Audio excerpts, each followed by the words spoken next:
see Ty promoted himself there. He got I was top born line. making so much less money than I was 15. Is that because the camera's aimed this way? Yeah. I even tried one reel.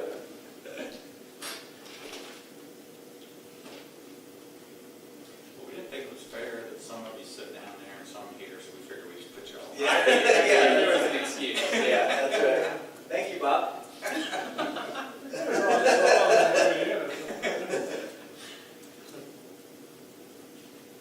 It's actually a real person we need to watch out for is the Rex guy.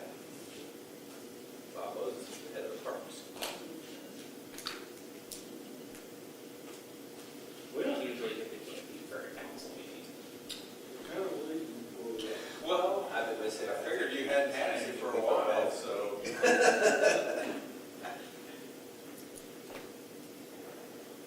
Yeah, I don't need that basket of stuff. Does that mean it's gonna be a long? I don't know that it, If I start asking ridiculous questions, it's because I just want another request. Have you heard from this man?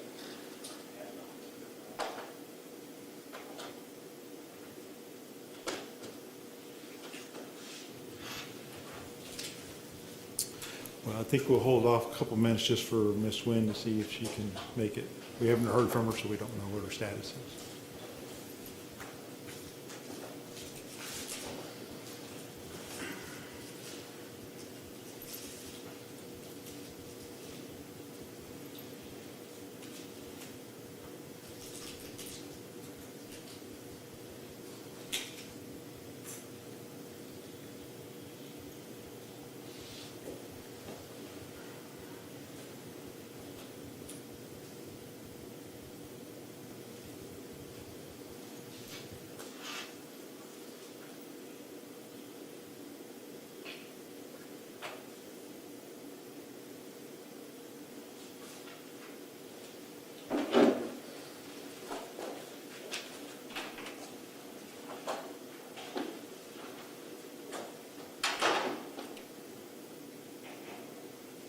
Diane, this is David. I was just trying to see what your status is for the city. We haven't heard from you, so check. Thank you.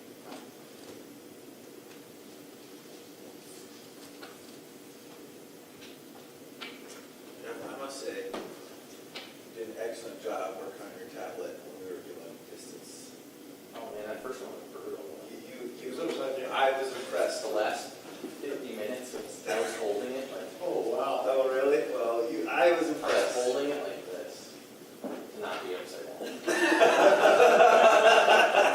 And it wasn't locked or anything. I don't know what. Don't know what it was. Well, I didn't think it affected the meetings negatively at all, and your setup was obviously as simple as you can possibly get with Good. it. Thank you for the affirmation. Yeah, you did a good job.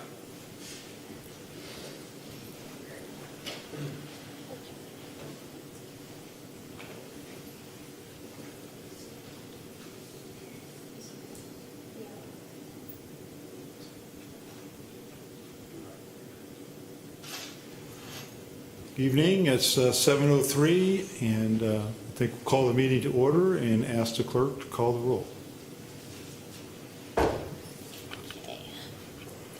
Mr. Jeff Elshoff, Here. Dr. Joel Schroeder, Here? Mr. Justin Smith, Here. Mr. John Welch, Present. Ms. Diane Wynn. Thank you. We have opening prayer from Father Shim from Church of the Resurrection on Woodlawn. Here to lead us in prayer. Thank you all for having me this evening. Let us pray. Most merciful and triune God, we come to you in our weakness. We come to you in our fear. We come to you with trust, for you alone are our hope. We place before you the disease present in our world. We turn to you in our time of need. Bring wisdom to doctors, give understanding to scientists, endow caregivers with compassion and generosity. Bring healing to those who are ill. Protect those who are most at risk. Give comfort to those who have lost a loved one. Welcome those who have died into your eternal home. Stabilize our community. Unite us in your compassion. Remove all fear from our hearts. Fill us with confidence in your care. For Jesus, we trust in you. We ask this through Christ our Lord. Amen. Thank you. Join me in standing for Pledge of Allegiance. I pledge allegiance to the flag of the United States of America and to the republic for which it stands, one nation, under God, indivisible, with liberty and justice for all. Item 5 is the determined agenda additions. Are there any agenda additions by our city manager? There are none, Mayor. Thank you. So we'll move on to item 6, consent agenda. Mr. Mayor, Yes, sir. can I add something to the agenda? I think we need to discuss the pools again in light of the recent circumstances with the governor's order and the hiring problems. Okay. Is there consensus to add the pool discussion to the agenda? Okay. We'll add it to the agenda as item Thank you. 7A. But don't let me forget. Thank you. Okay, move on to consent agenda. It contains only the minutes of the May 5th meeting. Is there a motion to approve the consent agenda? Mr. Mayor, I'm not sure we should approve them as they are written because they do not include the reason the, okay. Item I was amended on the swimming pool. It just says they were amended. It doesn't say how they were amended.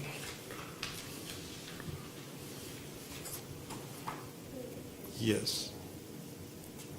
The paragraph before that addresses that issue? Yes. I think that, I do remember that, because we had that discussion.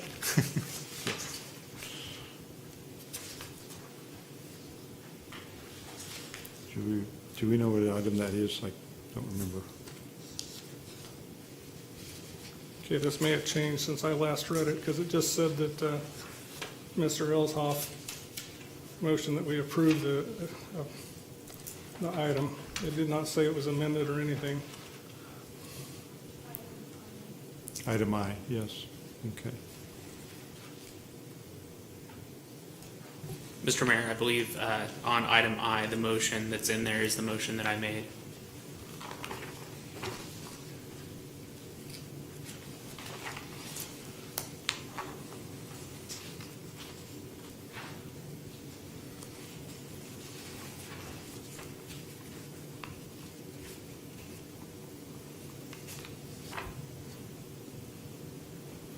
No, the amendment was to specifically override the city manager's suggestion that we not open the pool. So I think that's important enough. It should be in the minutes. Would you make a motion to approve the minutes with that amendment? Yeah, if I can figure out how to state it. Ms. Kelly, could you help us with this? So if Councilmember Welsh wanted to make that motion, he would just motion to approve the minutes as amended to, and you can just generally address the language of the motion as you'd want it. You don't have to specifically say every word that ought to be changed. And if you can get a second, you can vote on that motion.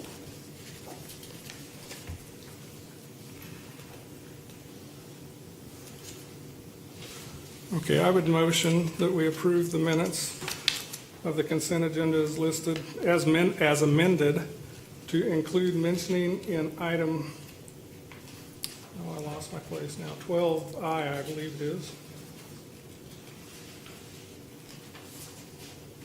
Yes, 12I, that the motion amended the manager's suggestion to not open the pool.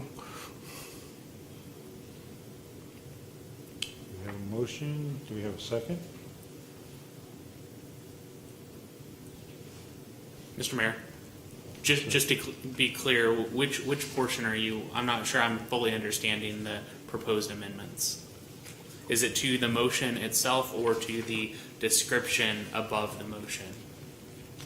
It's to the motion itself, because the motion said to amend it to open the pool, which was counter to the city manager's recommendation.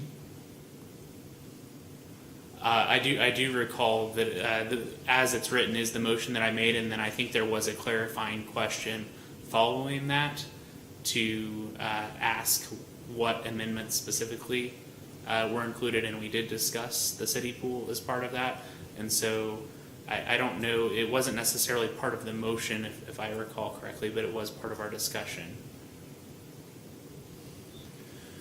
Yeah, I think Councilman Smith's right, but my memory is not straight enough to be 100% certain how it was. So without looking back at the tape, I know I can't really say one way or another. For me anyway. I have a question for the city attorney before we continue.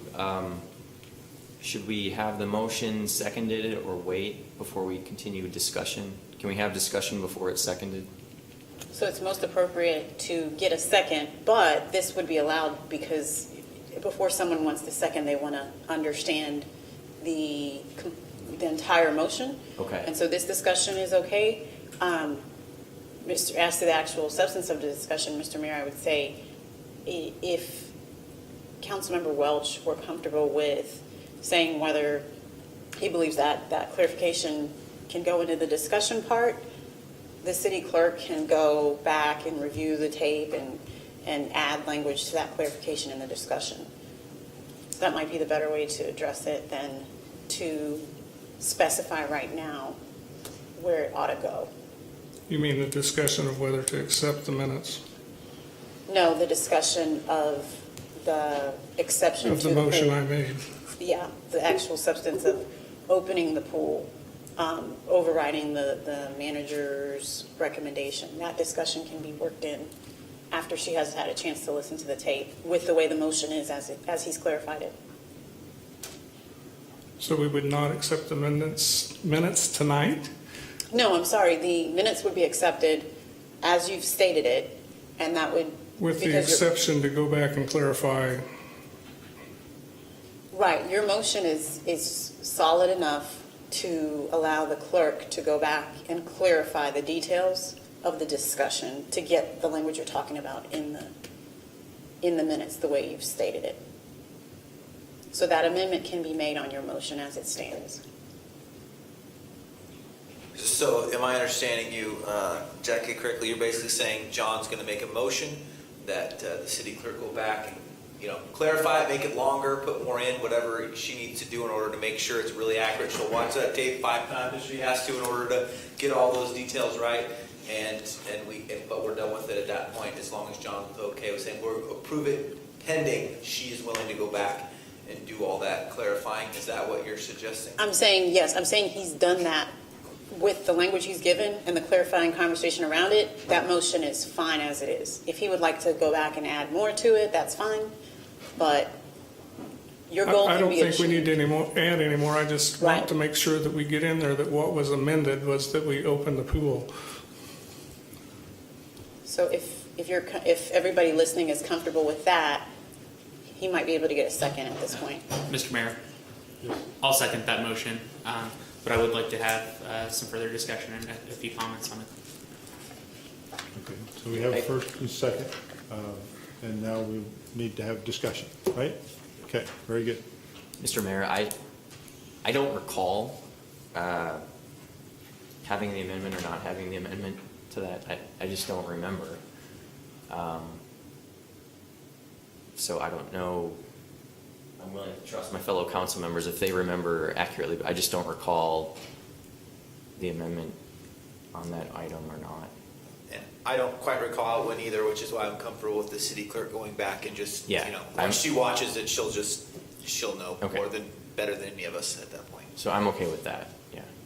I do recall the discussion, and I had a little discussion with our city clerk about it prior to the meeting. I think it And, but I think it's appropriate to go and review again. Mr. Mayor, the one comment that I have is the council's moved to action-based minutes. And so I wasn't sure what the purpose of all of the description in section I was for these minutes, since it's not something that we did on all of the other items. There's not a lot of discussion or, any sort of verbatim, and I don't recall anyone asking for, verbatim comments in the minutes. I don't think it's necessarily wrong, but I think it does kind of go against our policy to have this level of detail in the minutes without somebody specifically asking for it. And so I'm curious what the council's thoughts are on that, and maybe even thoughts from our city attorney. Right, we do action-based minutes unless someone were to request to have those minutes done verbatim in any section. So any council member could request that, that's part of our policy. And here, I believe our clerk would have done that only based on another council member's request to have that spelled out. So, City Clerk, did you receive a request? No, I will tell you my general format is if there's a no vote, I generally try to explain the no vote somewhere in if there's a no vote in the motion, I generally try to provide an explanation for the way that vote went. So. And that was your reasoning for putting that level of discussion in the minutes? Because I know that's not the Yes. complete discussion, that's a summary right there, Right, correct? yes, and also because we didn't have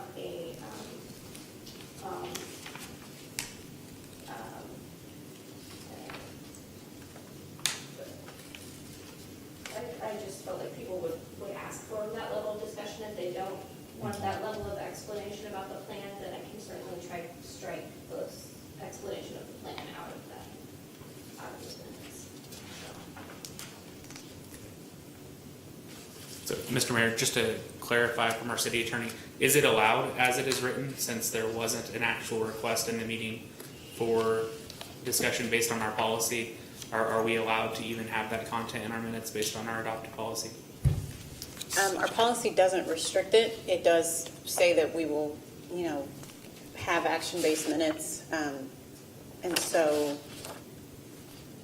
it's not against policy and I know a policy doesn't have to explicitly restrict something, but with minutes, I think, maybe we can revisit it at a workshop and talk about, because I think that's a justifiable standard to say if there's a no vote or 2-3 vote, we're going to go into more detailed explanation. So we can talk about that in the future. So these minutes wouldn't be prohibited as presented if you were comfortable with them. If someone were to vote against them, we could take it back.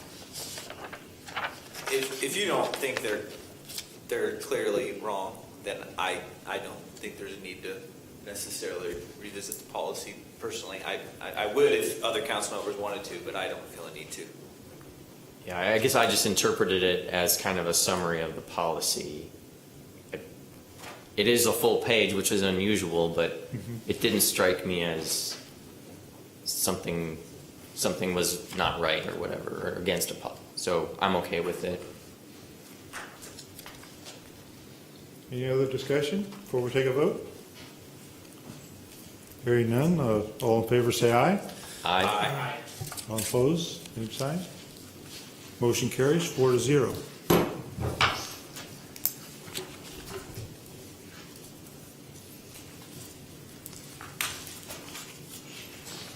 Item 7, I didn't skip a page. All right, okay. Discussion on approval of appropriations ordinance. This is a bit high due to bond and interest payments totaling $290,600 and $150,000 for paving in Rock Spring Phase 6. The remaining amount is for basic city operations. Any discussion concerning the appropriations ordinance? Mr. Mayor, I move to approve appropriations ordinance 20-09. I'll second. First and second, any additional discussion? Hearing none, I'll call for a vote. All in favor, say aye. Aye. Those opposed, same sign. Motion carries 4-0. And we'll slip in this other item for the pool discussion that Mr. Welch has requested. So I will give the floor to Mr. Welch to. Yeah, I'm sure y'all realize I'm still against the pool, but I'm concerned that if we open the pool, that we're not doing the right thing because the governor keeps changing the dates. The last I heard, we don't have enough people hired. What happens if we don't have enough people, if we run into the situation where we'll have too many people at the pool? If we have to turn away people at the pool, are we going to start dealing with mobs of people that are upset because they can't get in the pool? Especially if we start selling more memberships. That's my concern. I'm just concerned, and I don't want us to get into a situation where we end up making everybody mad and losing money by opening the pool. I'd like to hear from the city manager. Could you clarify, maybe the dates that we're currently working with, just so we're all on the same page of the shifting dates that John is mentioning? And secondly, could you give us a state of things on how well things are going as far as the pool opening? I know you did put it in a report, and I do appreciate that, but if you wanted to kind of explain how you feel that's going. I know that was a concern of yours that we went against, so I would kind of like to know how that's going. Yes, Councilmember, I'll be happy to do that. So yesterday, May 18th, we received a phase 1.5 from the governor that came out. And basically it was very similar to phase 1, limited social gatherings to 10 or less. Individuals are encouraged to wear masks. And specifically, it states that community centers, fairs, festivals, parades, swimming pools are now allowed to open. So that came out on the 18th. And then today, I received a notice that said Governor Kelly moves Kansas into modified phase 2. Phase 2 will be effective May 22nd. That would mean, and included in phase 2 is gatherings of 30 or more, and it does allow swimming pools to open. So what our current plan is to open the swimming pool June 1st. We have already spent probably $1,500 getting chemicals. It's been opened up. They've started running the pumps. They've started adding water. They need about 4 more lifeguards, so they're short on some guards.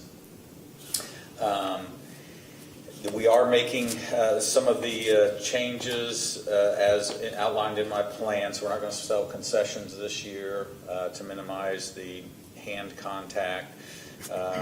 And then we'll have sanitizers and things like that. So at this point,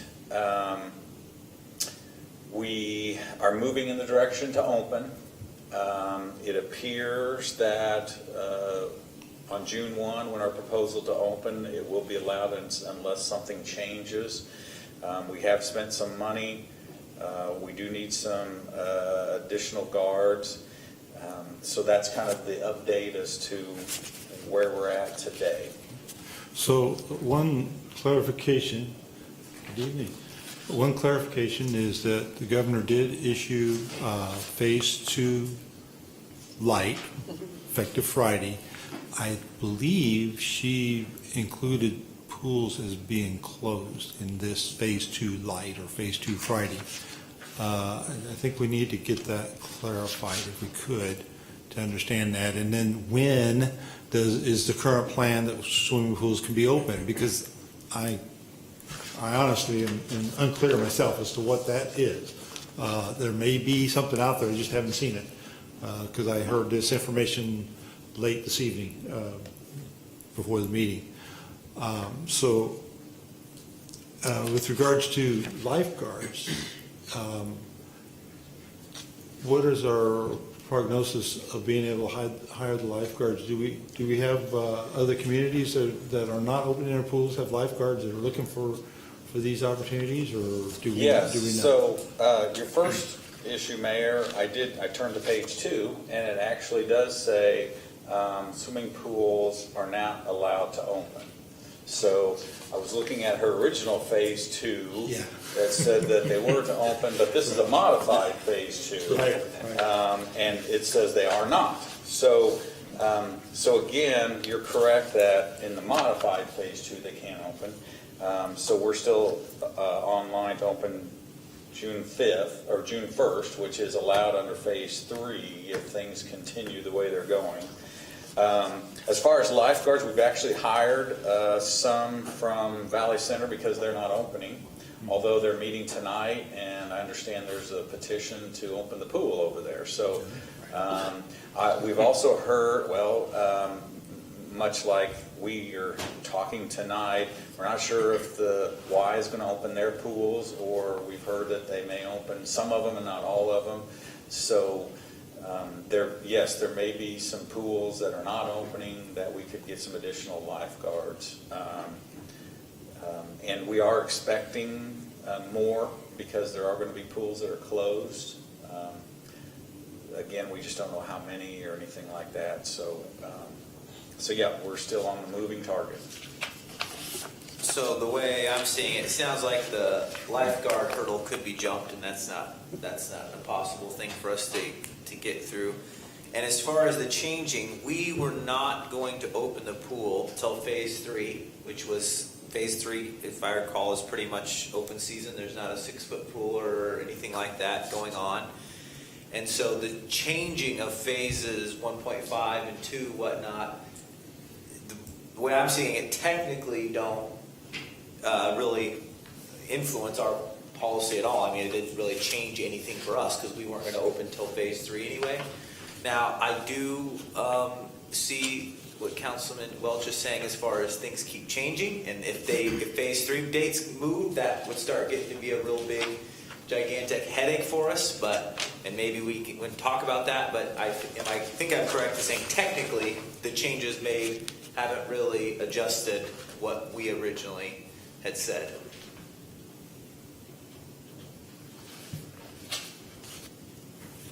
Mr. Mayor?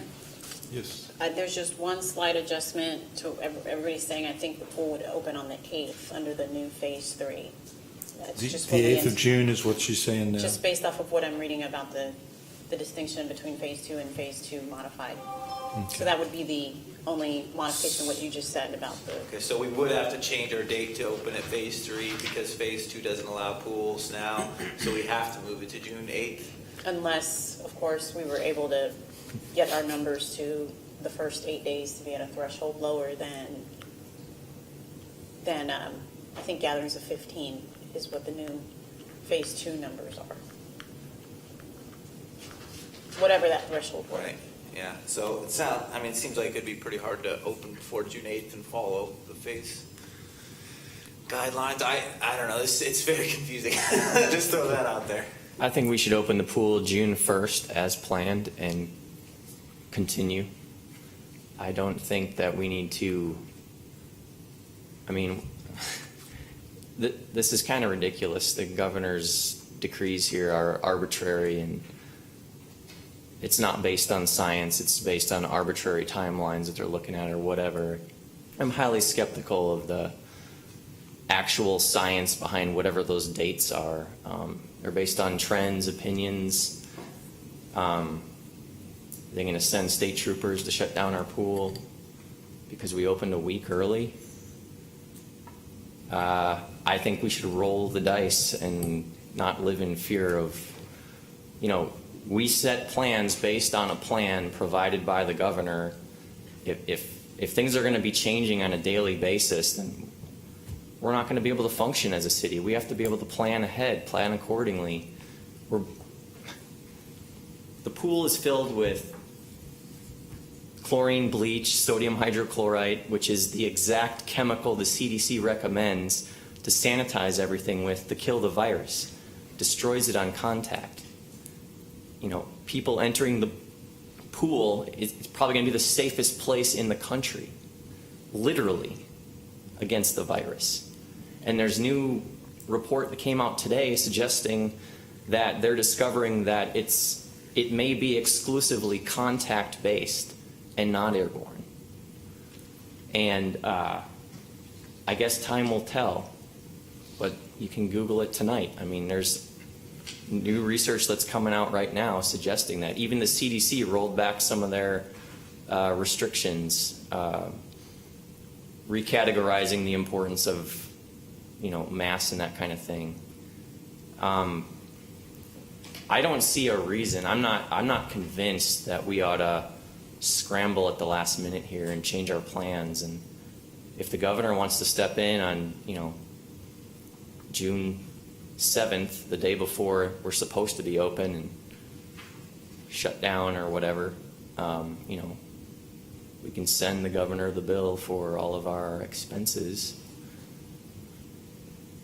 Mr. Mayor. Yeah, sorry. One comment, just so that you know, I have been working with Ms. Kelly on a letter to the governor expressing much of what you're saying there, to actually more of an inquiry than a position statement about what are the parameters for this, because I don't feel that we know as a public, I can't find it on the KDHE website, what is the criteria that she's using to say that this is appropriate or not appropriate. It's not there. At least it's not obvious if it's there. Okay, so just it's not been finalized yet. We're still just in the talking stages right now, but I do think that we need to get that clarification from the governor. Yeah. So, okay. Mr. Smith. Thank you. I was just going to weigh in on the pool issue. Also, it seems like we're getting some feedback from the mics. I don't know if folks would mind muting their mics when they're not talking, but I think it's probably causing some issues for us. But on the pool issue, I do think it continues to make sense to open the pool kind of in the spirit of the discussion that we had at our last meeting, where the criteria for that was so long as it was allowed by the governor's executive order. I don't support going against an executive order. I may not agree with what our governor has in the executive orders, or I may, but regardless, it's still an executive order, and I think we should still follow it. So long as it's allowed to be opened, and so long as we're able to staff it. That was the other thing that we talked quite a bit about in this last discussion, was so long as we were able to find people that wanted to work there and didn't have reservations about the virus. And I'm not sure I'm 100% clear from the city manager's comments if we feel confident that we'll be able to appropriately staff the pool or not. That would be the key thing for me, probably, as to whether I think we should continue to open it. But my point of view remains mostly unchanged, and that if we have people that want to work there and we have customers that want to come, people should be allowed to make their own choices and accept the level of risk that they want to accept, and in line with that, we should open the pool. Mr. Mayor, I'd like to comment to Councilman Elshoff's comments. I, too, am frustrated with the governor of the state. I think almost everybody in the state's frustrated with the governor's orders. They don't understand them. I do, however, wish to remind you that we all took an oath of office to follow the rules of the state of Kansas. So if the governor says we can't open, we can't open. And if she tells us the day before, that's just the way it is. And I don't like it either. I don't like not being able to plan out in advance. And there's one other topic we haven't covered yet in all this is how many memberships are we going to sell? What are we going to do to limit how big of groups are in the pool? Mr. Lesher, do we have a plan on how we're going to manage the number of people inside the pool area? Yeah, so there is a limit. I think it's 150 in the pool area. And that's based on fire codes. So, and then our lifeguards are a minimum of 25 swimmers per lifeguard. So we figure we can get comfortably 75 swimmers in the water, and we'd have three lifeguards. And then we have to have a fourth lifeguard inside that takes memberships, and then they all rotate so they're not out on the stand all day. And then, of course, the pool's open noon to 7, Monday through Friday, and then on Saturdays and Sundays. So we have guards working different hours because that's more than 40 hours. And then, of course, it's summertime, and these are kids, and families take vacations and things like that, so they take time off for vacation. So we need I think we've got 7 hired so far. We'd feel comfortable with a couple more. I know that seems a lot, but so far, a number of them can't start until like June 8th or something like that. So if we can't open until June 8th, we're okay. But when we were looking at opening June 1, we were having trouble with having enough guards to start us on June 1. But as council gave me the ability to make those changes and adjustments, if we were to start June 1st, open June 1st, and we didn't have the lifeguards, we may open on a modified schedule, just certain hours for who we had available. Now it does look like I noticed in this modified schedule that it says that it runs through June 7th, so we can't open the pool till June 8th at this point. So we should be okay with the lifeguards that we're hiring. We'll know a little bit more on who's not going to open, as to if we can pick up some other lifeguards between now and when we open. But if we have an issue with lifeguards, we may have to adjust the pool schedule. There may be times, and it's happened in the past, that we've had to turn people away because we've been at capacity or we didn't have enough lifeguards on staff. We're preparing to have 3 lifeguards out on the stands. A lot of times we'd only need 2 because we wouldn't have that much people swimming. We're figuring this year we're going to plan to have 3 out because we think with a lot of pools closed, there'll be people wanting to swim. So, but again, and we've had to do it in the past, we've had to turn people away. And that's tough when they buy a membership to not be able, because we sell memberships and day passes. Most of our revenues actually come in through day passes.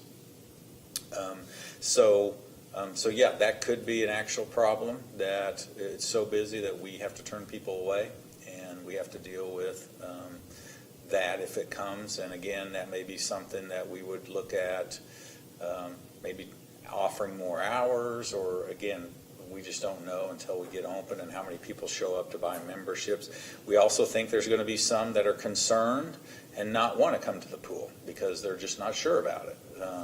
So that's the moving target we're trying to deal with, is how many are really going to want to come. Are we going to have a lot of people that are coming from other cities?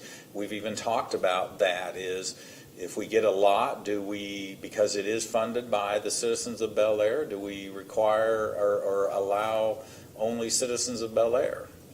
Because they're the ones paying the debt service on it. And if we're at capacity all the time, that may be something we have to look at, so that our citizens that pay for that pool get the first ability to go there. So there's a lot of things we're thinking about, and unfortunately it's hard to make a sure decision, as you all stated, not knowing having the pool open and what's going to happen. So I just want to clarify, is June 1st through the 7th still under Phase 2 modified, which it says don't have pools open, or am I? Yes, so that modified that I was reading from, that the mayor mentioned, that came out today, states that this phase will last until Sunday, June 7th, assuming current trends continue. So Phase 3 is expected to begin on Monday, June 8th, with mass gatherings of more than 45 individuals prohibited, and then that allows, Phase 3 allows swimming pools to open. So yes, so they're even, it's now says under Phase 3 begins June 8th, which limits 45. So again, what we're looking at is trying to determine 45 mass gatherings. Is that in the whole pool, or is that in the pool, in the water. And then if you're, and so those are discussions that we're going to have with our city attorney as we begin to look at opening. So yeah. I am with Councilman Welch on saying it does not matter whether I think the whole virus thing's a hoax. It does not matter if I'm sworn to obey the people that made the rules, and I guess if I'm mad enough about it, I can resign or protest or do whatever I want. But unless I'm going to do something like that, I feel like we should follow that, and it sounds like June 8th is the soonest we can open under that thing. I'm still okay with opening as long as it follows, the guidelines. So I'm not going to, make a whole bunch of things that I'm the virus expert either, but I do think that we should follow, the guidelines. When we say you're not allowed to have a golf cart in the city of Bel Aire, I expect the citizens of Bel Aire to not drive the golf cart, and that is the rule here. And I would expect them to follow it, and if they don't like it, they can vote us out and get someone that will allow them to have a golf cart. But I think we need to follow that precedent. Now, I'm not sure pool opening is a constitutional issue. Maybe I guess I don't think so. Anyway, I just think we should follow what the governor says. Can you sell memberships ahead of time? Yes, people can go into City Hall or the rec center and purchase. In fact, we've had people calling about purchasing them. We haven't sold any yet, just because we're trying to figure out the starting date, and it just changed today. So yes, there's a bill that we may start selling them, and if we do, then it'll be, obviously, if we don't open, we'll have to refund the funds back. But yep. Is there a certain date where if we haven't opened by then, we just give it up? So we've talked about that, and we're thinking that if it doesn't open by the 1st of July, it's just really no need to open, because at that point we end up closing second week of August, and again the reason is because we have students and they all go back to college or school starts. So even though we get a lot of questions about why don't we stay open till Labor Day, we don't have the staff to do it. So at that point, only be open 6 weeks, and so yeah. And of course, we have a council meeting June 2nd, so hopefully we'll have a little bit more information to you to let you know for sure that we're going to open on June 8th, or if we're going to open later, or if we even open. So that buys us a couple weeks to figure it out. Well, I am super with John on thinking maybe we should just give it up, but I understand other people feel differently, and as long as it's okay with the rules to open up on June 8th, I'm still okay with opening on June 8th. If we're not breaking any rules, it follows guidelines, and even though I'm sympathetic to what John is saying, I don't see a reason to deviate from kind of the thoughts we had the last time. Well, as long as the city manager thinks he can keep jumping through the hoops, and you four think we should still open it, I'm not going to raise any more objection, but I just want to make sure that we know where we're going and how to cut it off if we need to. Well, I think the person in doubt here is the governor. Everybody's down to her right now. Well, I've just been through that with the beauty salons and what have you. My daughter is a hairdresser, my daughter-in-law's a hairdresser, all of their friends are hairdressers, and, they've been out of work with $0 for 6 to 8 weeks, I can't remember now. A long time when you've got families and what have you. So, yeah, they're not happy, and yeah, some of them work in back booths and Any- specific instructions on where you park and if you, when you're there. So, she's stated June 8th now. This is about the third date I think I've heard, so should have any more changes after this. It's been printed in the newspaper. I should hope not, but I do think that we will move forward with the letter and try to help get some clarity on that, because I think if nothing else, a letter at least lets the governor know that we're watching this and we're very concerned about it, so, okay? Well, and the fact that you have made it harder for us to do our jobs. Yes, yes. Any other discussion with the pool issue? Hearing none, we'll move on to city requested appearances. We have none that I'm aware of. So we'll move on to citizens' concerns.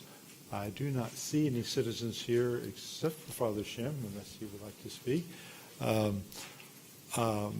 City Clerk, do we have any written concerns? No? Okay, thank you. All right, move on to item 9, proclamations. We have 2 this evening. To citizens of Bel Aire, greetings. Whereas since 1868, Memorial Day has been uniquely an American day of remembrance on which we pay our respects and honor the memory of more than 1 million Americans who died in battle and made the ultimate sacrifice for our country and our freedoms. And whereas, in keeping with the traditions that have preceded us, many of us have friends and family members who have selfishly given themselves to the future of this great nation and who we honor on this day. And whereas these soldiers were someone's child, spouse, parent, and it is important that we remember every day in this great nation that our freedom came at a price. And whereas veterans have bravely served in all parts of the world, not only fighting for our freedom, but for all mankind. And whereas the city of Bel Aire joins with other cities throughout the state of Kansas and the United States of America in honoring those who have given their lives and recognizing that their sacrifices were noble, their heroism unparalleled, and their dedication to God and country unforgettable. Now, therefore, I, Jim Benage, by virtue of the power and authority vested in me as the mayor of the city of Bel Aire, do hereby proclaim May 25th as a Memorial Day in the city of Bel Aire, and do hereby urge all citizens to join in remembering our veterans.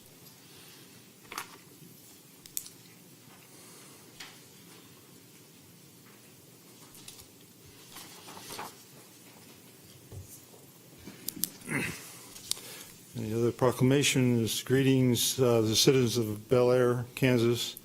Whereas public works service provided in our community are an integral part of our citizens' everyday lives, and whereas the support of an understanding and informed public is vital to the efficient operation of public works systems and programs, including water, sewer, streets, public buildings, solid waste collection, landfill, wastewater disposal, code enforcement, and engineering to provide these essential services to our citizens. And whereas the health, safety, and comfort of this community greatly depends on these facilities and services, and whereas the quality and effectiveness of these facilities, as well as their planning, design, and construction, is vitally dependent upon the efforts and skill of public work officials, and whereas the efficiency of the qualified and dedicated personnel who staff public works departments is materially influenced by the people's attitude and understanding of the importance of the work they perform.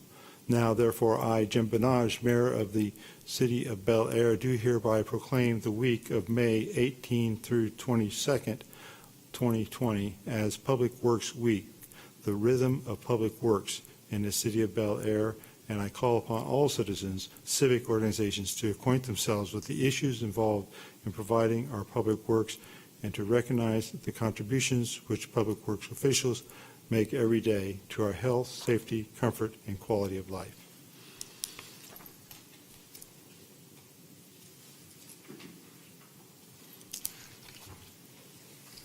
And we do honor the veterans, and I do thank the public works people in our city because they do an awesome job of keeping a lot of things going with some challenging staff issues. But I think they keep on top of it, and that's a great thing. So thank you very much. We'll move on to reports, council member reports. Councilmember Nguyen, would you like to make a report? Yes, I'd like to thank you for giving me a call. I had not forgotten this, but at least I've been on the farm all day. I won't explain all of that, but the only thing I've changed was my shoes. And it's been hot and what have you, so my apologies that I'm a little lax in my dress and what have you tonight. But I wanted to get here as soon as I could, so I appreciate the call. Thank you. And you guys, you've got to keep 6 feet away from me. I really don't have any report. Thank you. Councilmember Schroeder. You know, there's a story about viruses that doesn't have a lot to do with this virus, but I think it's this really important story that I think is really good for us to keep in mind. Not because there's anything on today's agenda that it matters necessarily or anything coming up that I can think of, but I think it's really important, and that's the story of Jon Snow. There was cholera in the city of in London, Soho. People were dying of cholera like crazy, and they couldn't figure out why. They didn't know. And so what he did, he had this theory that it was caused by contaminated water. And so he tracked every single person that had gotten cholera in the area to figure out where they possibly could have picked it up. It took him so much time, and he eventually figured out that they had all drank water out of this same well. There was this well in this central area, and they all came in. And he eventually figures it out. He tells the city they should take out the crank. They take out the crank, and it stops the outbreak. But I think the real hero of the story, in my opinion, is the next guy that comes along, and that's the pastor. There was a pastor that came along, and he said, well, I think you're full of it. He said, I don't think this is actually what caused it at all. I think it was something spiritual. I can't remember if it was the devil or God punishing or whatever, but he had kind of a spiritual explanation. And so he did a whole bunch of research to prove this Jon Snow guy was wrong. And when he got done with all the research, you know what he said? I'm wrong, and Jon Snow is right. And he published in a journal his findings about how Jon Snow is correct. And in a situation where we are always gathering information as council members, I think it's always very, very important to be saying, one day we're going to be the minister and there's going to be a Jon Snow, and are we going to have the guts to be able to say, I was wrong and Jon Snow was right?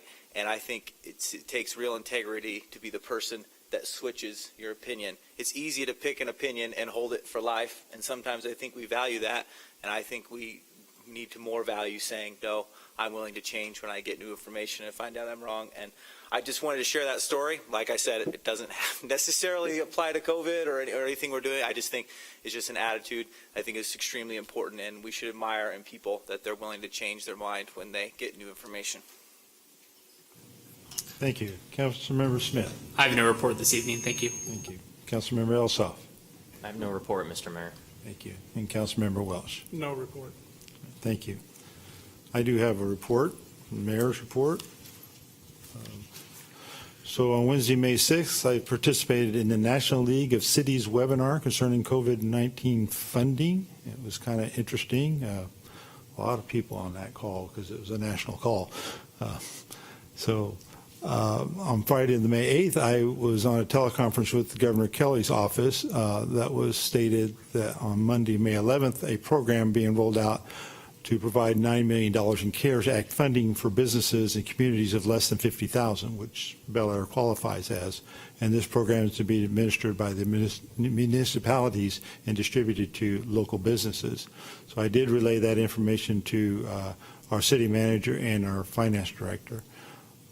On Friday, May 8th, I also sent a letter on behalf of Bel Aire to the President, to Senators Roberts and Moran, and Representative Estes, encouraged them to provide municipalities with revenue replacement funding due to the revenue reduction caused by COVID-19. Since the mood in Washington is to not provide such direct funding to states and municipalities, I asked them to do this in the form of an infrastructure bill. The President has been talking about an infrastructure bill for some time. If such a bill is structured as a block grant to municipalities, we could use such funds for thoroughfare projects like Oliver, 45th, 53rd, Rock, and Webb Road.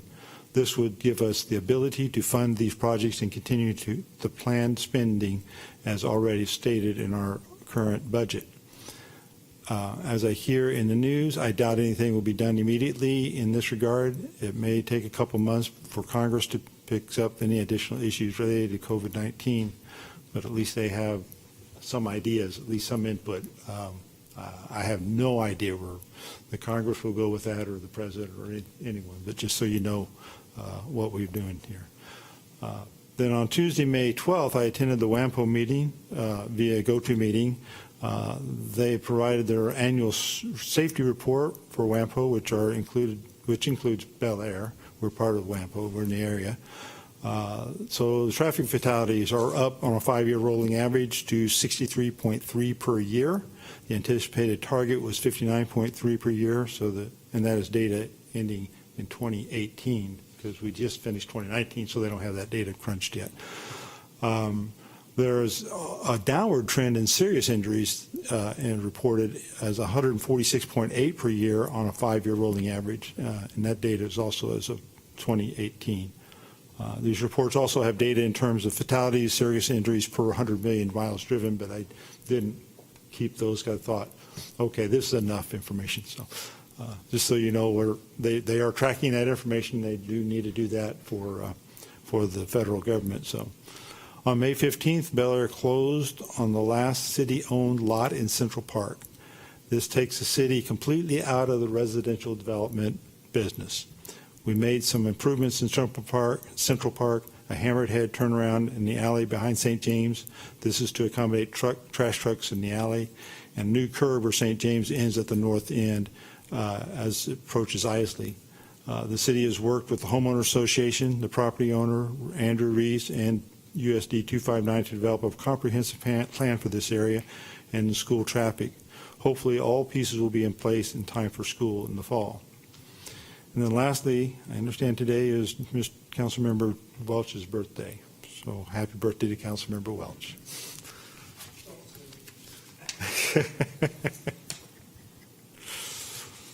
Okay. Moving on to our city attorney's report. Thank you, Mr. Mayor. As you alluded to, Mr. Mayor, we've been working with the HOAs to completely sever any lingering connections, moving us out of the developer's role and the maintenance role in HOAs. So we're continuing to do that. We hope to be done with that very soon. Also, we heard from the Sedgwick County Elections Office that the primary election is still scheduled to go on July 30th through August 1st and August 4th here in Bel Aire. They're going to provide additional PP&E for our building as requested by the city manager. So we're anticipating that continuing. Of course, there are things, as we've been talking about, there are powers that be that can change some of that as well. The plan is for court, additionally, the plan is for court to resume in June. However, we're going to keep the public posted because our plan for court was understanding that we would be in phase 3 by then. So now we're having to make adjustments to see if the date we picked works with the phase that we're in. So we'll keep the public posted, definitely let defendants know. And code enforcement asked me to remind everyone that mowing enforcement has begun, and it's mowing season. And so the typical expectations for grass to be cut are there. And that's all I have. Thank you. And I did mow my lawn today. Okay. City manager's report. Yes, thank you, Mayor. First, I'd like to report I'm enjoying sitting up here, so may have to look at making some changes, get some bids on some rearranging. But anyway, I'm watching myself on YouTube, and I look pretty good. That's why I like this. So June 25th through 27th, citywide garage sales are happening. So according to the way everything looks today, will be phased out. And so people that are interested in having a garage sale, the citywides will be done then, June 25th through the 27th. And if there are some type of requirements in place, either through the county or the state, we just encourage those that are having garage sales to abide by those. But as we've all been talking about. Hopefully those will be gone by then.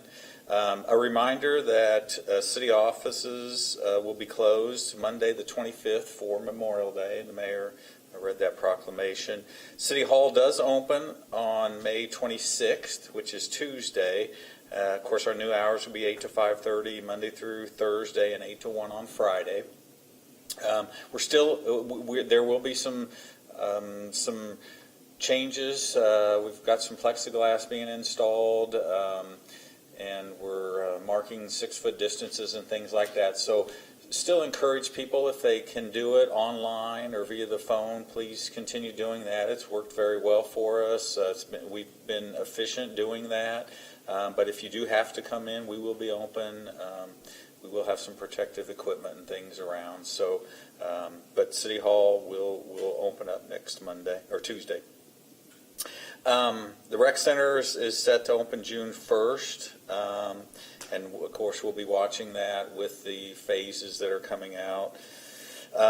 Just to let our citizens know, this obviously everybody knows is our 40th anniversary, so we had several events scheduled.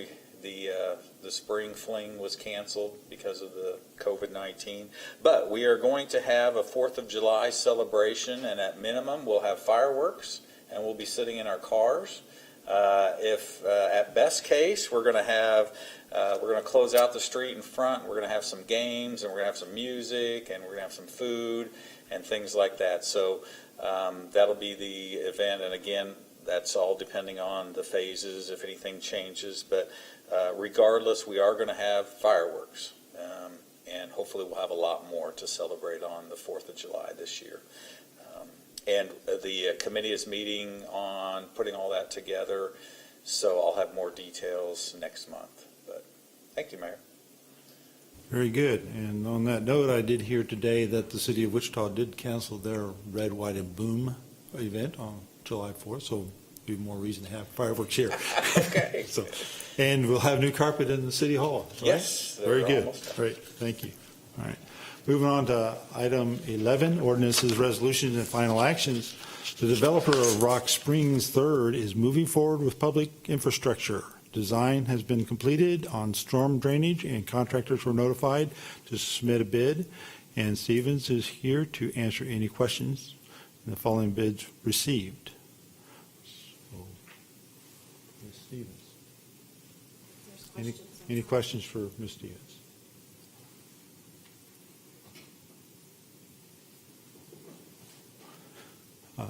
Staff are comfortable with the low bid from Mies Construction. Is there a motion? I will move to accept the bid from Mies Construction at a cost not to exceed $161,186.75 for storm water drainage installation in Rock Springs Third, and authorize the mayor to sign.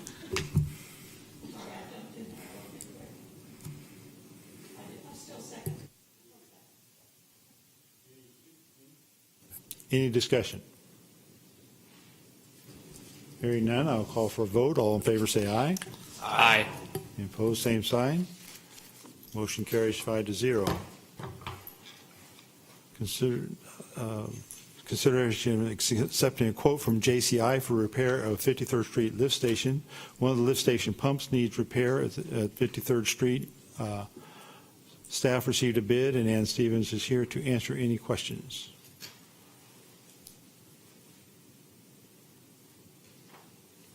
I have several. I'll give everybody else a chance first.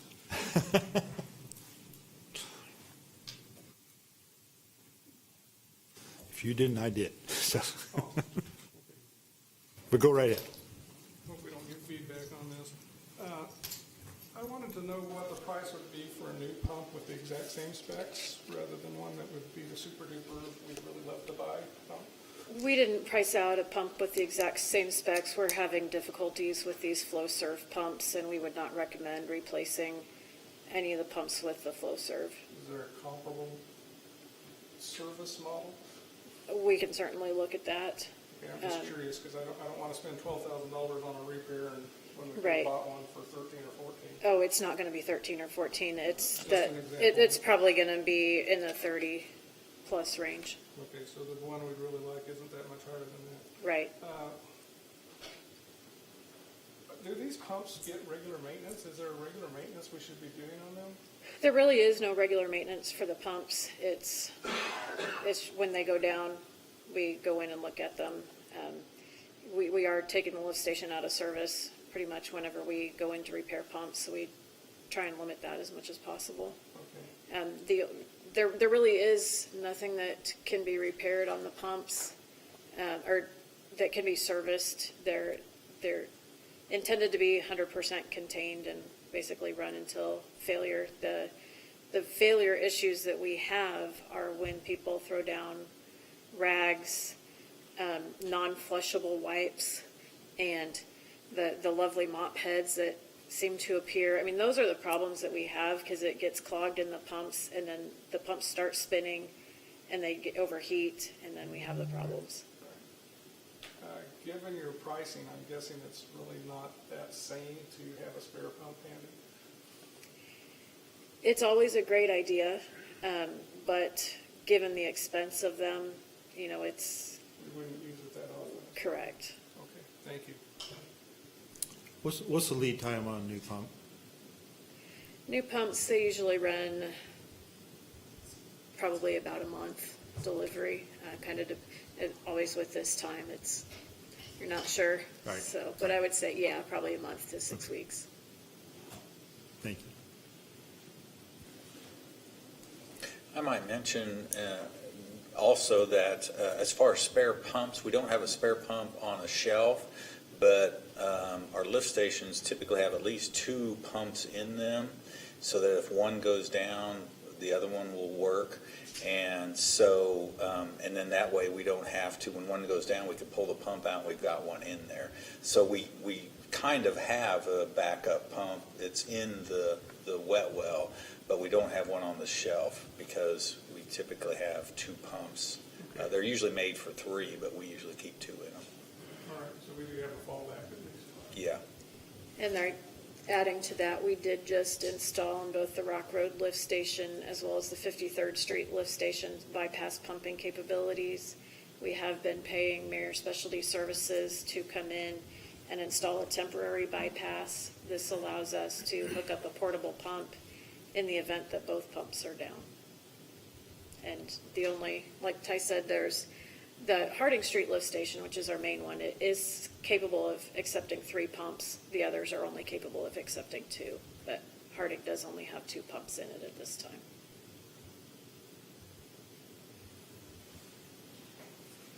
Any other questions or discussion?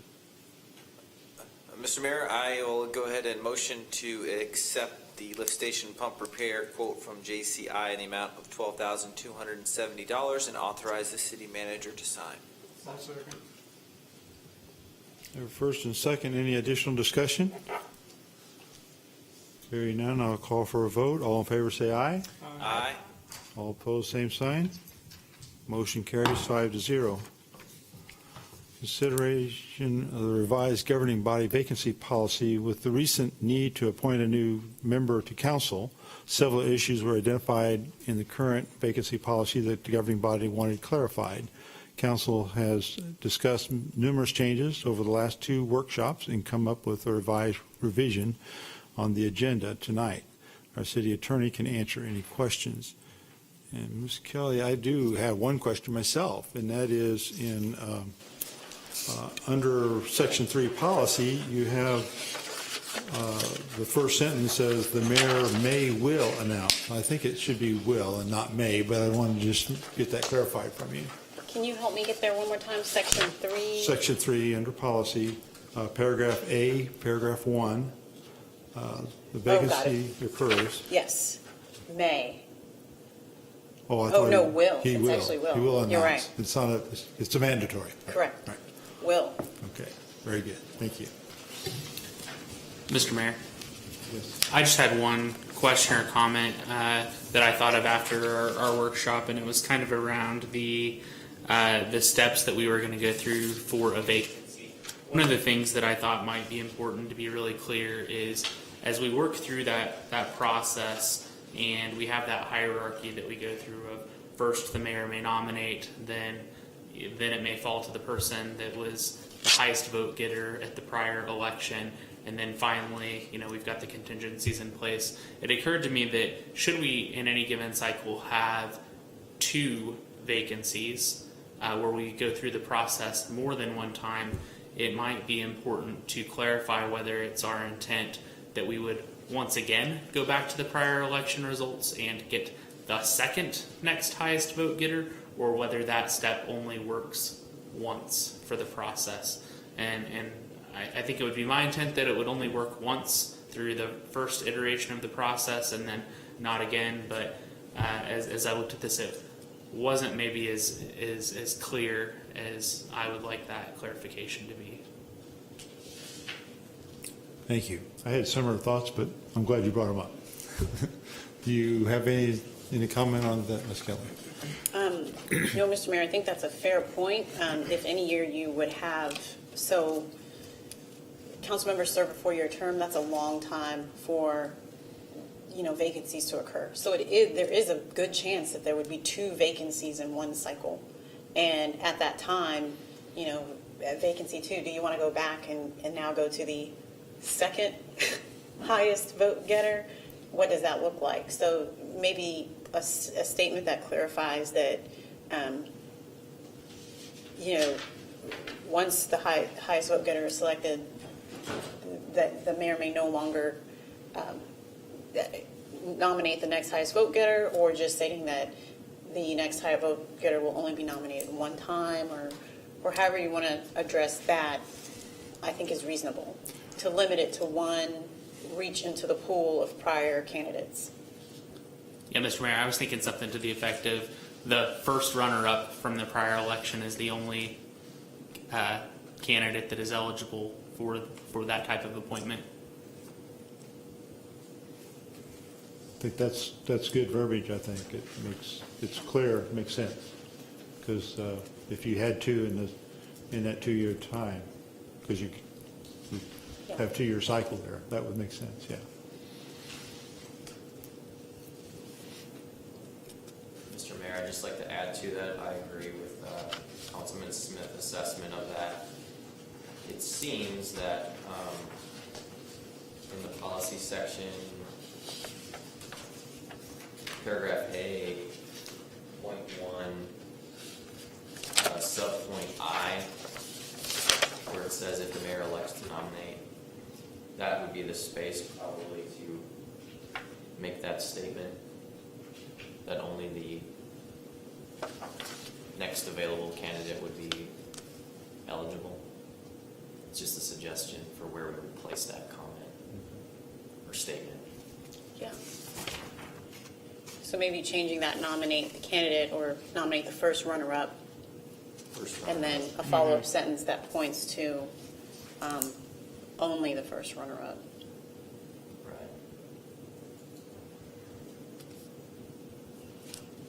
Being eligible.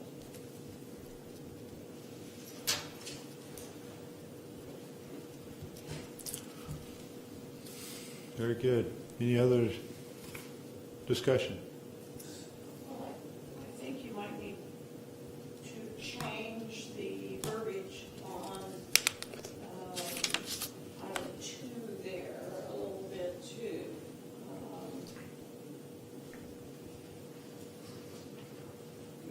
You are going to open it for the nomination from the general public, but you've got, if the mayor chooses instead to open the nomination. Am I correct in understanding? So that is if step 1, if item 1 is not elected. So he can either, item 1 goes to, or I goes to, he can nominate the first runner-up, and if that doesn't work, then the mayor can choose to open the Okay, so you're nomination. still going to do that, but if you have 2 vacancies, whether they're Let me see what you're saying. together or consecutively, Yeah. I think double I would fall in place immediately at that point. Is that a correct Yes. assessment? So we can clarify that, because it's not only if the mayor chooses or, if this step if we're in this step, then the mayor will have to open it to the general public rather than if the mayor chooses. Okay, It's a little loose in there. yes.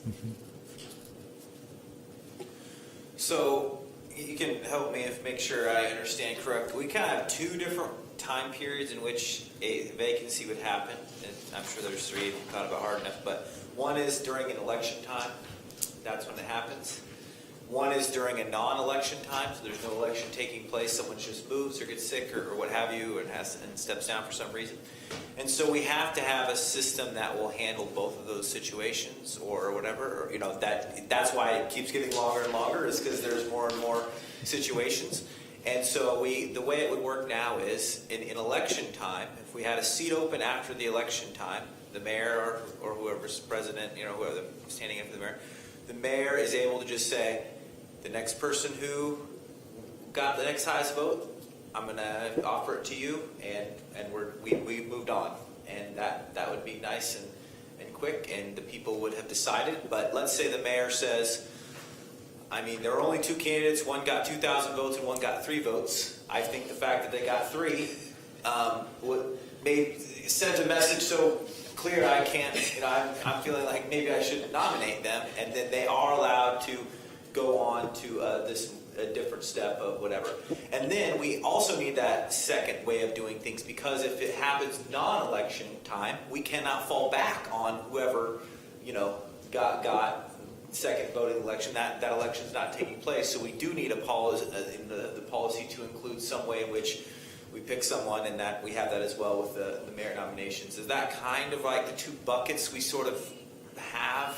Mr. Mayor, can I address that? Yeah, I could be wrong. I completely understand what you're saying. Yeah.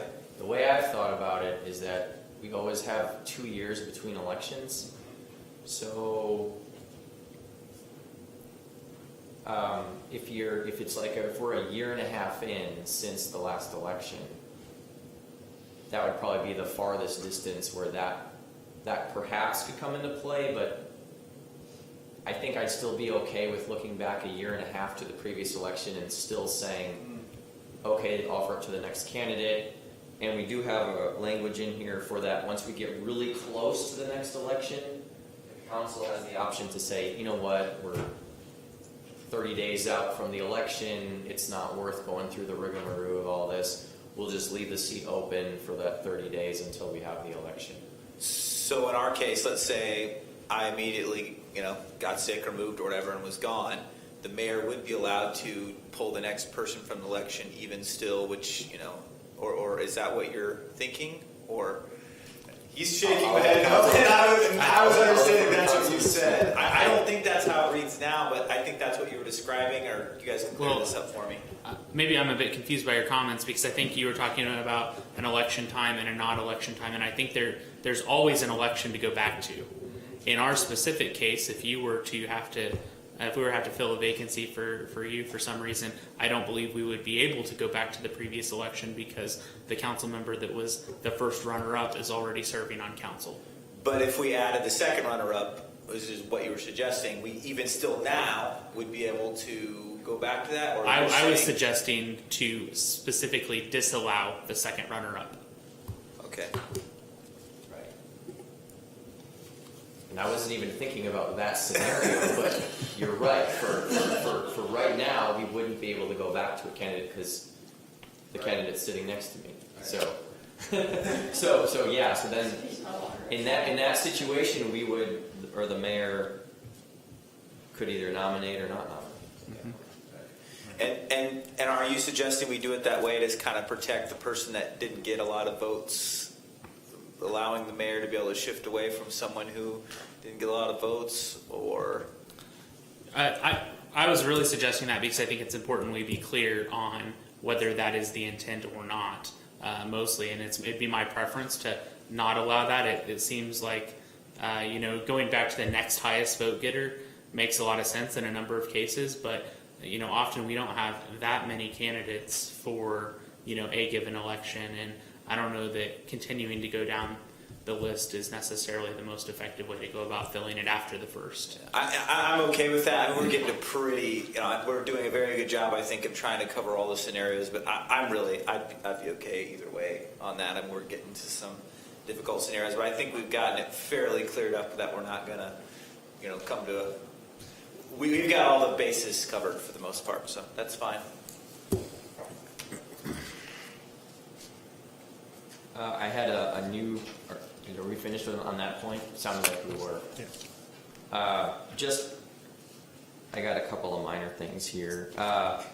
So in that same subsection I of policy 3A,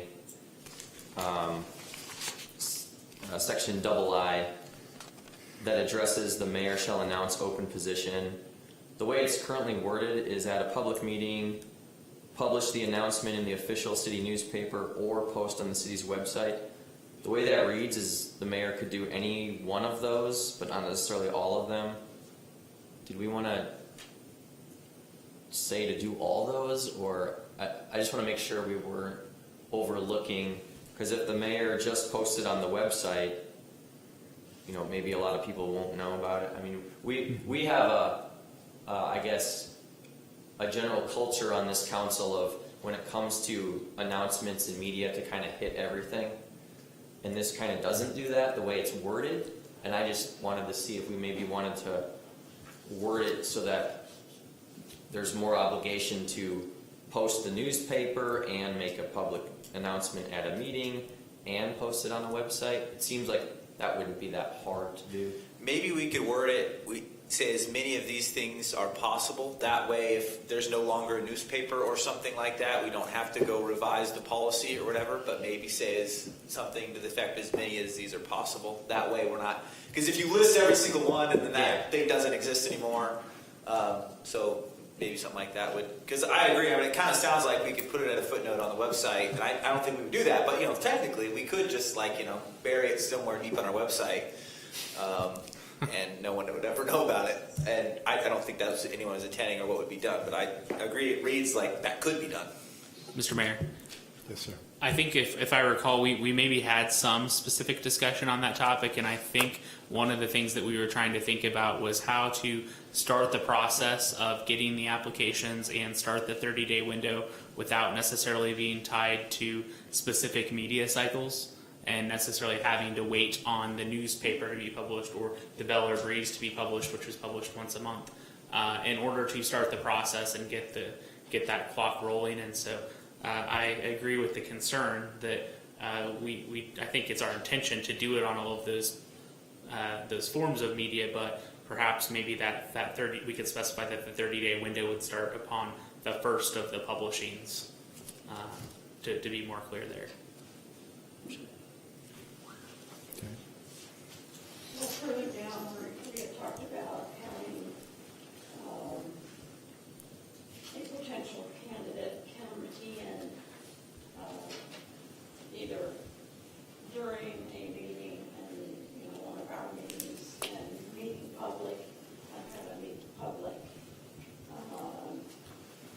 which is way better than waiting on the newspaper. I'm not putting the newspaper down, but it comes out once a month. And, it would appear often than that.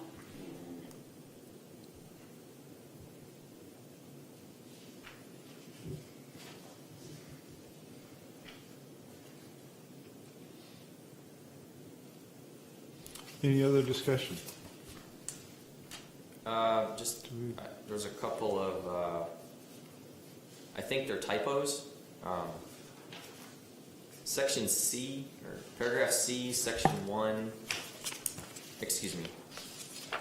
Paragraph C, section 3. The first couple of words is if no is recommended. I think that's intended to be if no one is recommended. Correct. Or if no citizen is recommended. Or if no candidate. So, I don't know. Yes, I got that one, and I have it on my copy, so I'll Okay. update that. Great. Another item is paragraph E, in the first sentence there. Its primary responsibility is govern. I think it is to govern.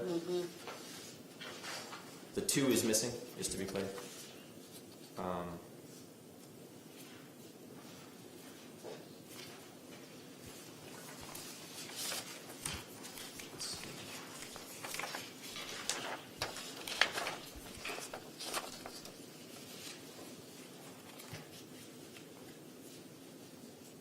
there enough corrections we need to revisit this?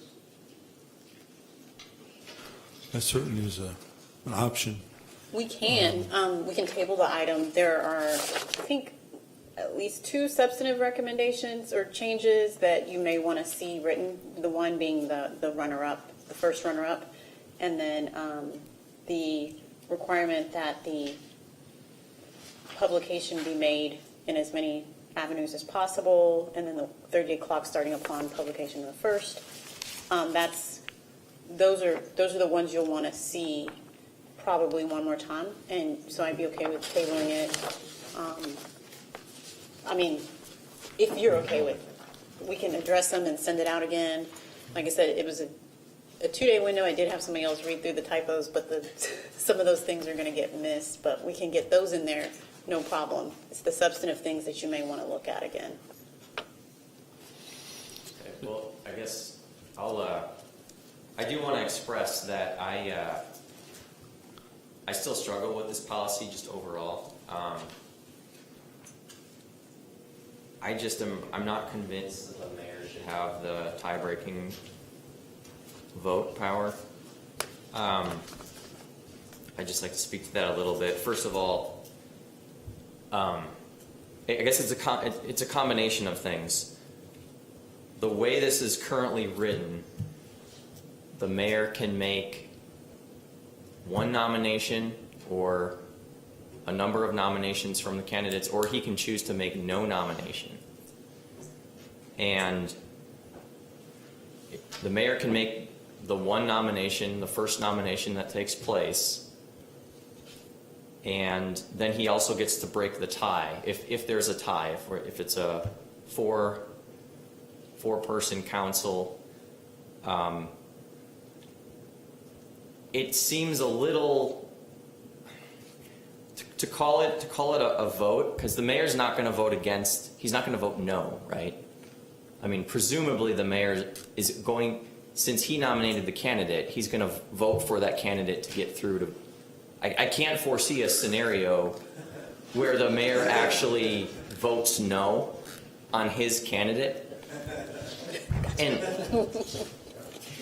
so it's kind of that combination. It sounds good. Oh, the mayor ties the vote, but breaks the tie. But you're missing that piece that he's the one that's nominating, and those two together. The simplest thing is to remove that the mayor breaks the tie, and so presumably, I struggle with going through scenarios of what could happen in my head. Like, what if the mayor puts up a candidate and all council members vote no? At that point, the mayor can basically cease nominations. I mean, he could cease it. He could decide to just not nominate anybody, and then force to go to the city to go through an election. That will have some cost. Obviously, the mail-in ballot is the least expensive route, as I understand it, and this policy addresses that as we can get to that point. But as long as the mayor's making the nomination, has the power to do nothing, and that is to say the power to not nominate when presumably other qualified candidates are sitting there, and then he can break the tie. I think that just tips the scales too heavy towards the mayor, and for those reasons I intend to vote against this policy. So that's where I stand. Those are my reasons. So I just want to make that clear before we enter into a discussion about tabling this matter. Unless we are looking at changing that, my position probably won't change unless you're able to convince me otherwise. Yeah, I was going to say, I'm okay with voting on this tonight. I think I'm okay with the substance changes. I'm okay with tabling it. If Councilman Welch feels like he'd like to see it in paper, I'm okay with voting on it as well. I actually called Gary O'Neill, our former mayor, to kind of give the history on this. And he said when he first started in '98, the way they did this was next highest vote getter, automatic. That's how they did it. Then there's been times after that where the mayor just picked them, pretty much just picked them. And he was around for that. I think his description of that wasn't really the policy. It's just what happened. And there were some very challenging times in the city of Bel Aire, and maybe that was necessary, maybe it wasn't, I don't know. But it was a difficult time.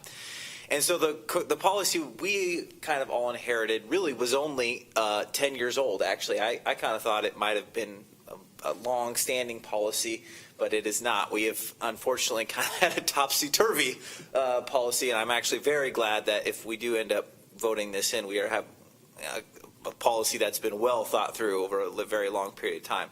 But one thing Gary told me that kind of resonated with me, and I liked the changes we've made here, is he said, well, I liked how getting the next highest vote getter being very high priority.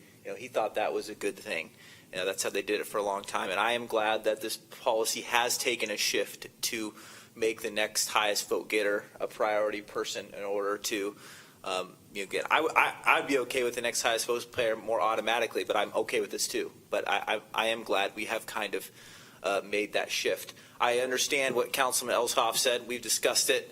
One of us is right, one of us is wrong, and or maybe it wouldn't matter either way in history. We don't really know. We can't really predict the future or anything. So I just think it would be we don't want to go to a special election, and I kind of think that having the mayor not break the tie, there's not a super clear way to do that, and we kind of want to avoid that special election.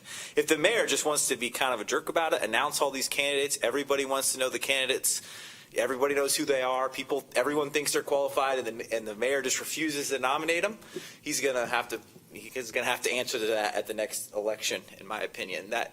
He's every discussion, the whole world, people are going to ask him why he didn't nominate, Sally when she was perfectly capable of doing it, and he refused to nominate. And I'm not sure there's a perfect way to foolproof a policy. So churches try really hard to do this. Churches try to make it so the pastor can't ruin the church, and they try so hard. They have the Catholics and them, they have kind of the top-down system, right? So hopefully the bishop or whatnot tries to keep it from happening. The Baptists have kind of the absolute opposite. It's kind of the bottom-up way to do it. And unfortunately, if you get someone in the pastoral role or the mayor role that wants to do really bad things, it's very hard to you can eventually get them out, but they are going to cause destruction, unfortunately. As three of us council members decided to get together and do bad things, I think we could kind of do the same. But so I realize what you're saying, but I'm okay with that. I might have rambled there, and I apologize if that wasn't helpful, and it probably wasn't convincing, but that's kind of my feelings on it. Thanks. Well, I stood with you when we discussed this the last time around. Again, the mayor isn't allowed to vote on anything else, really. I don't know why he needs to vote on this. We can find some other way of doing it. Here we are on the second one, okay? I mean,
toward it too, couldn't I?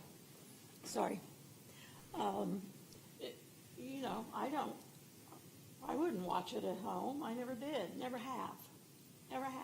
I either came to a meeting or, you know, read it on the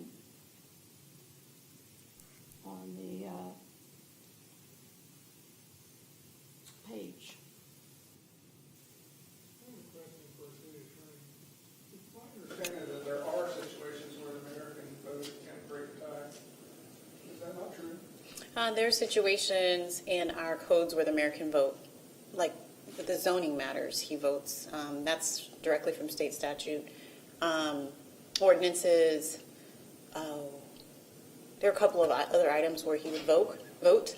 I cannot think of one where he specifically votes to break a tie, but that doesn't mean that that doesn't exist somewhere else in our structure. But I can't think of one immediately. What happens if just four of us are here, one happens to be gone for some reason, and there's a 2-2 tie? Is it not go? The mayor doesn't break the tie in that case, or? Correct. Yeah. Well, it depends on what the question is. So, if it were like, for instance, if it were a zoning matter, then he'd be voting as well. Like I said, I can't think of another area in our code where the mayor is directed to break a tie. But again, I'm not, that could be there. I'd have to do some research on that. What about these situations like just regular motions we're looking at tonight? That would end up in a tie? No, regular motions, so these are all items that the mayor does not vote on, and regular motions, I believe, the motion would fail if it were a tie, just automatically fail. It would fail. In planning commission, we had a situation. I thought the issue was if an item ends in a tie under Robert's rules, if an item ends in a tie, the motion carries. Well, I think we have, that would apply if we didn't have language that said specifically where the mayor can vote and where he cannot. Okay. So, I'm sorry. It depends on, your question is different. Your question is, depending on the wording of the motion, so if the motion is to approve something and it's a tie, we have it where it fails. You have to have a majority to pass a motion in most of our policies and motions. I would like to ask that you would bring that to council so that we are clear on that policy, please. Sure. Thank you. So are you saying if we motion to deny something and it was tied, it would then actually be approved? No, it would fail. So, okay, so in planning commission, that happened, and the motion was worded to deny something, and the way that it happened is the person motioning preempted the group and knew that he was going to motion to deny, and they didn't have the votes, and it failed in that group. So that's the last time I've dealt with it actively. I can look and double check and make sure we don't have language that says that in a tie the motion passes, but I need to double check that. Because you're saying that if you set aside our rules and go to Robert's rules, it should pass automatically. Well, it's the very issue we did in land bank a year and a half ago or so. It was a tie, Okay, and the motion carried okay, as a tie. okay. Well, and that could be because certain topics, like for instance, a vacancy. If here we have within our policy where in order for a vacancy to pass, you have to have a clear majority. In other areas of our code, we have it so that way in order for that motion to pass, you have to have a clear majority.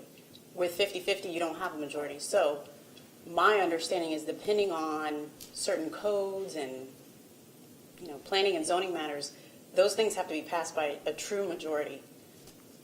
So I can look into that. Okay, I appreciate it. I doubt that we will have that issue tonight, but I would appreciate, so we all are on the same page, as what are our rules here? Okay, Right. thank you. I'll give you a general, for general motions, for planning motions, and for vacancy. Obviously, you know that one. So Very good, thank you. Okay. Continue with this discussion on this item. Any other additional discussion on the vacancy policy? Yeah, Mr. Mayor, I was just going to say that I support this policy. I think it's important to have a clear way to break ties and to move forward. Sitting, with an empty seat on the city council is not ideal for the citizens of Bel Aire, and we need to have policies that let us move forward in an efficient way. Anytime there's a vacancy, it's likely that there's going to be four council members voting, and so because that's an even number, it's possible on a regular basis that we will see a tie. We saw that in our last go-around. I believe they saw it in the previous go-around, and so two times that I'm aware of this has occurred, and so I think we need to have an efficient way to address the tie. Having the mayor vote to break the tie makes a lot of sense to me. I understand Councilmember Elshoff's concern and Councilmember Wynn's concern about giving the mayor too much power, and I'm certainly open to suggestions on other ways to go about breaking that tie, but having the mayor vote to break the tie seems to make a lot of sense to me, since he's the elected head of our city, the elected leader of our city is the mayor, and the whole process is kind of centered around the mayor orchestrating the vacancy policy, and so that makes a lot of sense to me. I'm also prepared to vote on this tonight unless somebody is passionate that they'd like to table it for another meeting. I think I would be comfortable making a motion that lists the specific amendments that we've talked about with some specific verbiage that would make that clear. But I'm curious if any of the council members are passionate that we should table this until the next meeting. There's a lot of different amendments we've made, and I can't remember them all, so I would make a motion to table this until we've got a clear copy. I'd be okay with that. Have a formal motion to table. Do we have a second? I'll second. Okay, motion to table, second. Any discussion? I'll just say that I expressed that I was open to tabling, but I guess I'm not convinced that that's something that we have to do. I'm certainly not passionate to go do that, so I'm prepared to vote. I'd like So- to see this move forward too, but I just think there's so many changes, we need to be cautious. We do have a formal motion to table. And All right. I'm okay with tabling for Councilman Welch's sake. I don't need to, but to make him feel better, then I'm for it, to make him feel better, not because it would help me in any way. Okay, I will vote to table. I think there's no rush here, I think, right? So, okay. Any additional discussion before we go to vote? Hearing none, all in favor of tabling this motion, say aye. Aye. All opposed, same sign. Motion to table. Item D, since this is considered an appointment of Woodlawn Construction Engineering Selection Committee, since this project is being fully funded, not fully funded, but funded considerably through KDOT and federal funds, an engineering consultant selection committee is required to review the proposed engineering companies and recommend to council the best firm. The engineering design select committee consisted of the city engineer Ann Stevens, city manager Ty Lasher, Mayor Jim Benage, planning commissioner David Floyd, and council member Jeff Hawes. Since Jeff Hawes is no longer on the council, is there a council member who would like to serve on this committee? And is the council comfortable with the other members? Meaning the current ones on the committee. So this is open for discussion. Mr. Mayor, I'm comfortable with the current members and adding a council member if somebody's passionate about it. Do we want to say anything about what this entails? I assume a few of us are. All right. So Am I going to a meeting every other day or twice a year? I'll just tell you the experience I had on the previous one. We met a couple times. We met to interview various engineering firms, and I think we had 4 proposals, if I'm right. Is that correct, Aaron? Okay, I think we had 4 proposals. So we interviewed those engineering firms, And then we had a meeting to just sit down and discuss that and select an engineering firm that we recommended to the city council. So if I remember right, it was like 2 meetings that we had to have, possibly a third. I don't remember the specifics, but it was not very many. What I envision that this would need to do now is look at construction inspections, looking at firms to do construction inspections. I don't know that there's anything else that we would need to be doing. Do you know of anything else we would need to be doing?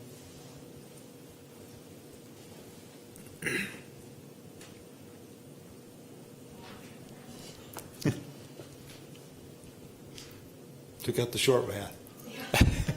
No, Mr. Mayor, you're correct.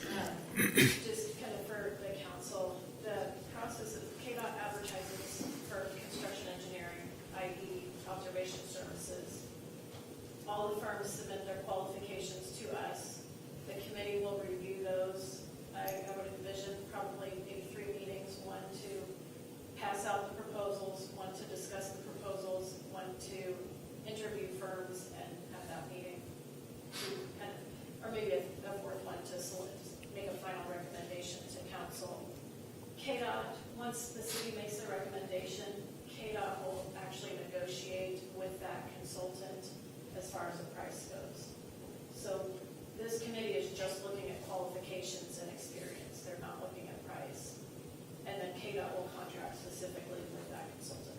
So we are involved in the selection process, but KDOT does the rest.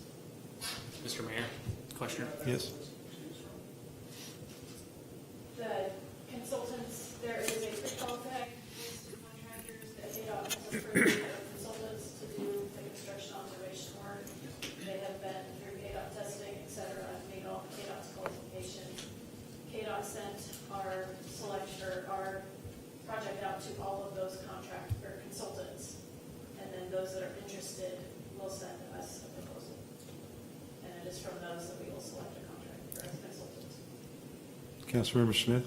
Yeah, just based on your experience with the prior committee, do you think that the number of participants in that was the right number of participants, too many participants, or too few participants? Just curious on your perspective. There's a right size for a selection group. Sometimes too many folks makes it complicated, and then not having enough opinions is also not a good thing either. I was just curious on your perspective as to what that group size should be. In my opinion, it was the right size. I like having the odd number, just in case there is a tie. It included a good mix with my engineering background, with the city manager's management background, and then everybody else and their kind of citizen-ish background, elected and non-elected. It was a very good mix. It seemed to work pretty well. I mean, I don't feel I have a lot of particular skills, talents, or abilities or insight into this. I would be willing to do it, I guess, if no one else wants to, though I'm not sure I necessarily have any amazing qualifications to do it. I think you'd be perfect, because you like to ask lots of questions and get details. Well, Mr. Mayor, the other thought that I was kind of wondering is, does it make sense for a council member, or I don't know if we might know of somebody else that has some specific expertise in that area that, you know, it lives in our community, that we should ask to be a part of that community. I remember at the mayor's coffee, we had several, actually subject matter experts in the room that seemed interested and willing to volunteer their knowledge and try to better the community, especially from an infrastructure perspective. Should we consider trying to find somebody, from the community that has some expertise in this area that would be interested in helping? I think it's a great idea to do that. We'd have to reach out to them and advertise it and maybe table this for another meeting. What is the timeline that we need to have this in place by? The proposals are due to me at the end of May, so May 31st. If the council would table this to the next meeting, that Maybe in would June. be acceptable, and we could get the committee started as soon as we can after your next meeting. That would be acceptable. The project is not scheduled to start even until September, October. So. Okay. Our next meeting's not until June. June 2nd. Correct. Mhm. Like I said, that we needed it by the end of May. Well, it would be helpful, but if we have to go until June 2nd,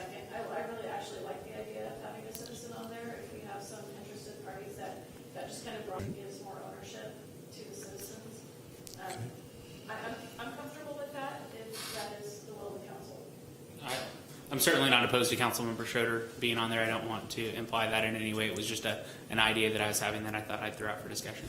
I'm willing to apply it, so I think we should go ahead and look for a citizen. If no one wants to do it, I still would do it. But I think there is a more qualified person out there than me to do it, and if they would like to, I'd be happy to allow them. I agree with Joel. I'd like to see a citizen that has some more expertise than us, and I was willing to step forward too, but I was gonna let somebody else step first. Now you both stepped in it.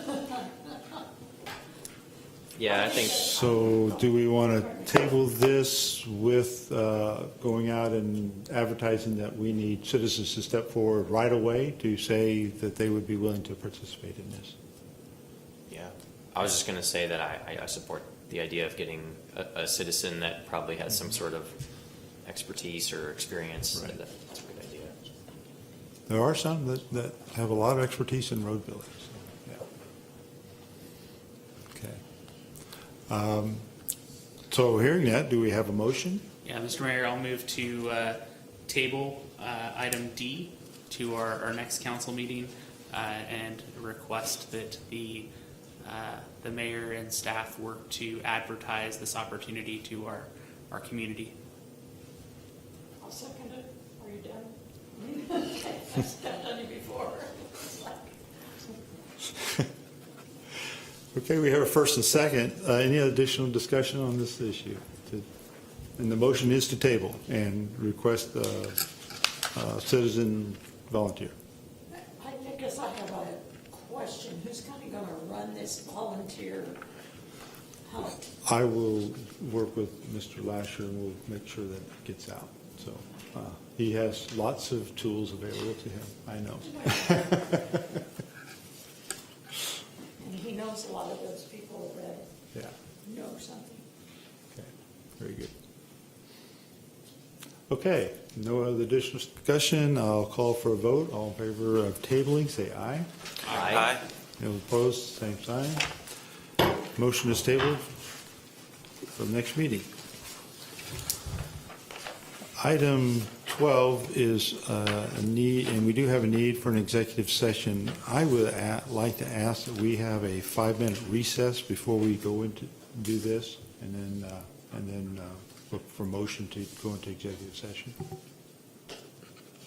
Okay? So we're in recess for 5 minutes and reconvene at 8:57.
So we do have a need for executive session, and we'd like to have 30 minutes. So we have a motion to go into executive session. Mr. Mayor, I move to go into executive session for the sole purpose of discussing the subject of consultation with attorney about proposed contract negotiations pursuant to KSA 75-4319, exception for attorney-client privilege. Invite the city manager, the city attorney, and Tom Calico to assist understanding of particular matters. The meeting will be for a period of 30 minutes, and the open meeting will resume in city council chambers at 9:28 p.m. Do we have a second? Second. First and second. All in favor say aye. Aye. All opposed, same sign. Motion carries. We are in executive session until 9:20.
Are we back online then? Yes. All right, we'll call the meeting back to order. The executive session, we held a 30-minute executive session. There were no binding actions taken, and the city council meeting is back in order for item 8, discussions of future issues. Are there any discussion for items for future issues right now?